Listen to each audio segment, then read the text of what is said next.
Hari ini saya melihat ada culipan kenyataan daripada Ketua Pembangkang. Hari baik bulan baik dia nampaknya mula marah. Tapi ada kebenaran kata-katanya.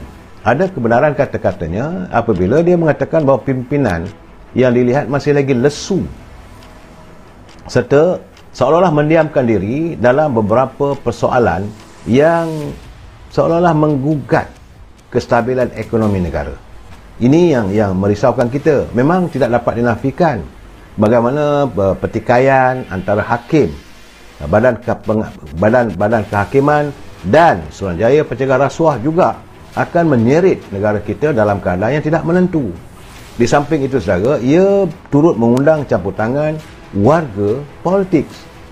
Ini yang kita mengharapkan agar pimpinan negara, khususnya Yang Amat Berhormat Perdana Menteri, segera campur tangan. Jangan dibiarkan perkara ini, persoalan ini berterusan. Isunya mudah saja. Isunya yang dibangkitkan oleh warga adalah tentang laporan terhadap Hakim Nazlan. Bukan kerana tapi kerana ada beberapa perkara yang perlu dijawab, yang perlu diperjelaskan. Dan akhirnya mereka mengadu pada SPRM. SPRM membuka kertas siasatan untuk menyiasat. Tapi sekarang ni membangkit, ada kumpulan peguam tak bersetuju, ada pula kumpulan ahli parlimen pun tak bersetuju, ketua hakim tak bersetuju. Jadi seolah-olah mau gambarannya seolah Hakim Nazlan ini cuba dilindungi sepenuhnya. Ini salah bagi saya lah. Jadi sepatutnya sekarang ni pimpinan negara, khususnya menteri yang menjaga Jabatan Perdana Menteri yang jaga undang-undang, perlu menjelaskan pada rakyat supaya tidak timbul persepsi, khususnya Yang Amat Berhormat Perdana Menteri. Beliau harus tampil ke depan mengatakan, sebab latar belakangnya sebagai seorang peguam juga. Jadi tentulah beliau dapat menangani, saya nampak, antara badan kehakiman, antara dengan pihak politik dan juga dengan Suruhanjaya Pencegah Rasuah sudah ada macam tug of war atau tarik tali. Keadaan ini akan mengheret negara kita ke lembah suasana yang tidak menentu. Akhirnya kita akan menghilangkan keyakinan rakyat, malahan pelabur berhubung dengan sistem keadilan negara kita. Jadi sebab itu prinsip keadilan mesti ditegakkan, tetapi keputusan persoalan tentang hakim dan sebagainya juga perlu ditangani secara tuntas. Itu bab pertama, saudara. Kemudian kita melihat pula tentang isu yang berhubung kait dengan perbicaraan YMDB. Dah masuk lebih 500 hari. Lebih 500 hari perbicaraan masih belum tuntas. Masih lagi berbolot-bolot dalam perbicaraan. Di saat negara ini perbicaraan berhubung dengan kes tersebut, saat Datuk Najib turun mahkamah, berlaku pula ini keputusan di mahkamah luar negara. Begitu juga apa yang berlaku di Singapura. Dan masih lagi ditujukan pada Datuk Najib seorang. Jadi ini menimbulkan persepsi rakyat bahawa ada penginayaan terhadap Datuk Seri Najib. Itu saja.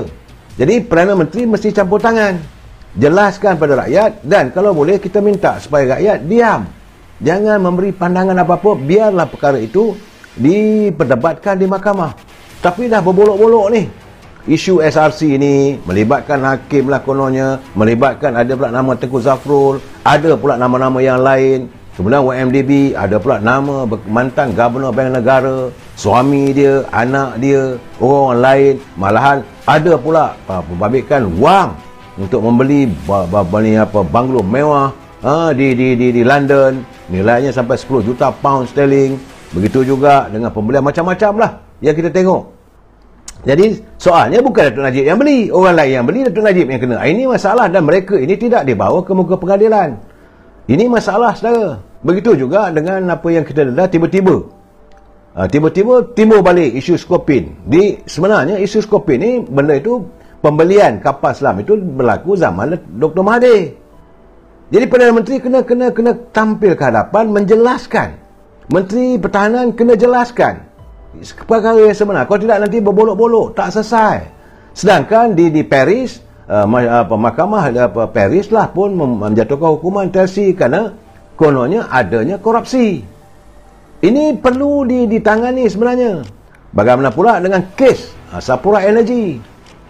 Hasrat Datuk Najib untuk membantu supaya syarikat yang mempunyai konsesi minyak dan banyak ramai tenaga-tenaga warga bangsa kita yang terlibat dalam ini sektor oil and gas ini, dan mereka juga akan terjejas. Jadi kalau boleh carilah upaya untuk diselamatkan. Tapi ini juga tidak ditangani oleh Perdana Menteri. Perdana Menteri kena buat keputusan. Menteri Ekonomi, Menteri Perdagangan dan Perindustrian antarabangsa perlu segera tampil ke hadapan. Kita nak tahu ni, rakyat ni terbiar. Timbul satu kes, terbiar. Timbul satu kes, terbiar. Sampai bila? Sampai bila negara kita ini harus didengungkan dengan masalah demi masalah tanpa ada sebarang sentuhan yang ke arah untuk menyelesaikan. Jadi kita jadi bengong. Sebab tu rakyat terfikir-fikir, ke mana kita ni sebenarnya? Ke mana sebenarnya negara nak pergi? Saya. Dan dalam saat-saat begitu, contoh lagi isu MySejahtera. Menteri kata begini, orang ni kata begini, dapatan rakyat sekarang ni informasi di hujung jari, rakyat dapat macam-macam informasinya.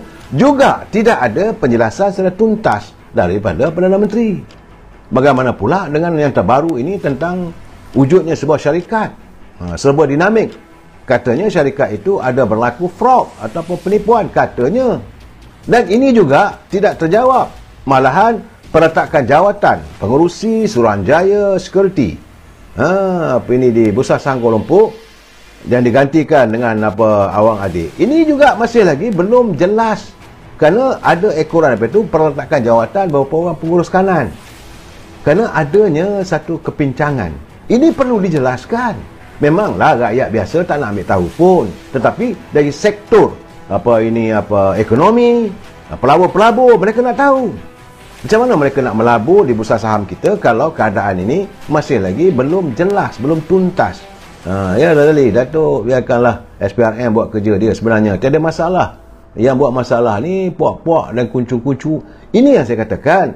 Soalnya sekarang ni Perdana Menteri, menteri-menteri yang terbabit perlu menangani. Saudara Haziq Zakir, Security Commission. Ya, ini isu besar sebenarnya. Ini bukan isu main-main saudara, memang nampak kecil. Mungkin bagi orang yang tidak terlibat dalam pasaran saham apa semua tu, mereka nampak ini Security Commission. Tidak. Ini menggambarkan bagaimana negara kita menangani soal pelaburan daripada luar yang melabur di bursa saham. Bagaimana pelabur-pelabur asing nak datang ke negara kita kalau keadaan macam ini berterusan dan tak ada apa-apa. Jadi Saudara Muhammad Karya, Tok Pak tu tak apa, diam sepi. Ataupun dia balik ke jeli ke. Kalau gini keadaannya, berhentilah. Sebab itu saya kata, kalau Perdana Menteri ini sudah sampai masanya, kalau anda tidak mampu untuk menangani permasalahan ini, berhenti, anda jaga ekonomi. Sekarang ni tentang berhubung serba dinamik ini bukan perkara kecil. Kerajaan mesti segera campur tangan. Kalau tidak, gambaran seluruh dunia terhadap kedudukan ekonomi kita memang merudum habis dah saudara. Sudahlah dalam keadaan sekarang ni wang kita, mata wang kita didagangkan di pasaran antarabangsa semakin kecil, semakin susut. Ini juga bagi saya mungkin puncanya pelabur-pelabur dah mula. Saudara Jaka Linglong, semua kes yang terbongkar bermula dari rasuah. Selagi ada perasuah, macam-macam kes timbul. Betul-betul Saudara Jaka Linglong, saya bersetuju dengan anda. Ini perlu dilakukan. Kita tak boleh lagi lah. Kita dah, sebab itu saya katakan, kita harus melakukan pembersihan politik. Dalam segmen politik, orang politik ni kita kalau boleh kita tak nak lah yang lama dah. Kita nak ganti dengan baru. Tapi dalam waktu yang sama, kita tak boleh mendiamkan. Kita tidak boleh menafikan bahawa rakyat perlu tahu. Sebab lebih-lebih menggusarkan kita bahawa di saat-saat berlaku kepelbagaian macam-macam lah, dengan sebuah dinamik lah, ini timbul satu lagi yang masih lagi belum terjawab, iaitu tentang kepincangan dalam pemberian kontrak tentang 5G. Ini sebenarnya kalau dikorek, dicungkil, boleh jadi saga ataupun boleh jadi masalah yang menyamai seperti 1MDB kedua.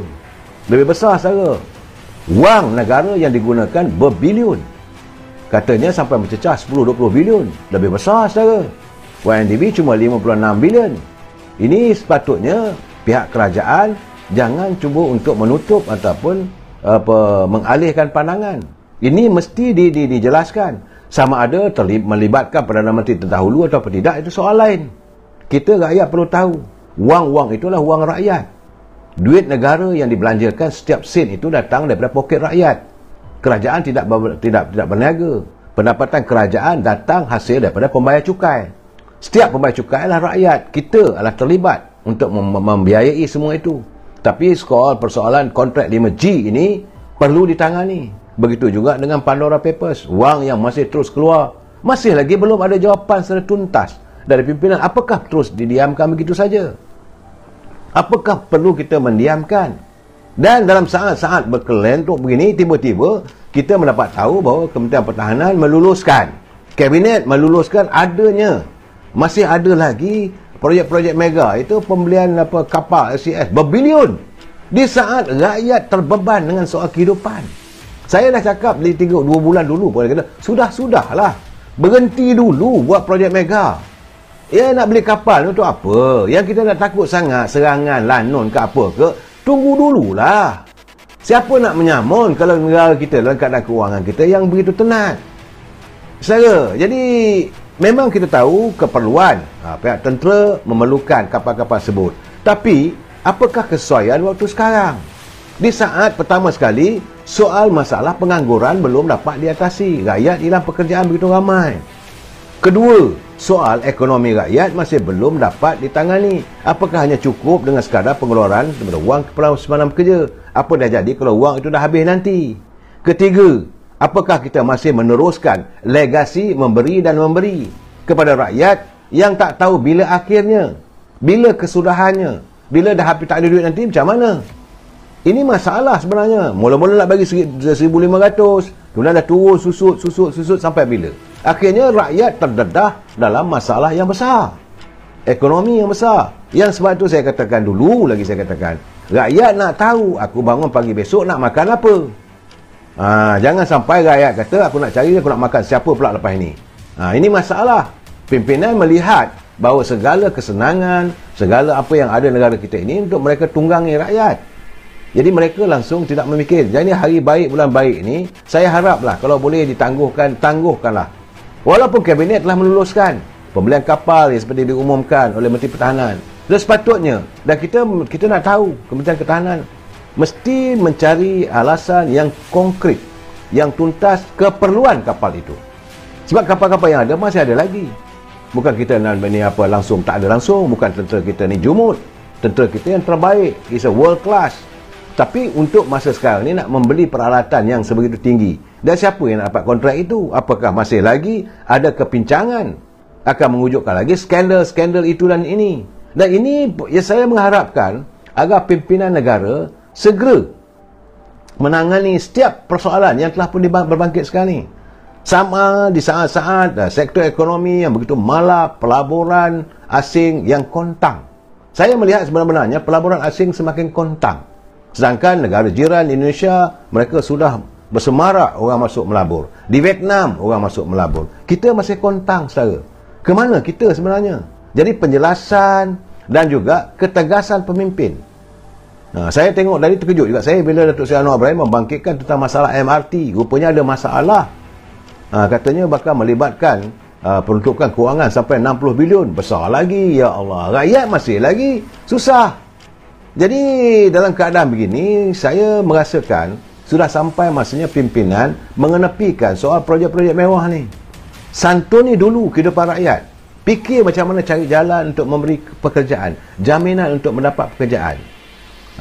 Jadi saudara Muhammad Karya tu yang kalau nak jadi PM, saya tak tahulah. Nak jadi Perdana Menteri ni bukan mudah, saudara. Bukan mentadbir sebuah syarikat. Ia mentadbir sebuah negara yang macam-macam ada dalam tu. Jadi memerlukan satu kepimpinan yang benar-benar tegas, yang berwibawa. Saya tak katalah Perdana Menteri tak ada wibawa, tapi dalam keadaan sekarang ni, kalau semuanya didiamkan, semua diam, sunyi sepi, isu-isu yang berbangkit tak ada jawapan, isu masih terbiar. Soal perbalahan antara hakim dengan Suruhanjaya pencegahan rasuah dibiarkan berterusan. Akhirnya macam saya kata tadi, orang hilang keyakinan pada badan kehakiman. Bagaimana pula isu-isu yang lain? Isu tentang MySejahtera, isu tentang kontrak untuk 5G. Ini perlu. Begitu juga setara dengan wang-wang yang melabur di luar negara. Ini keadaan, ya Allah, saya takutlah. Saya ngeri. Ke mana kita nak pergi lepas ni sebenarnya?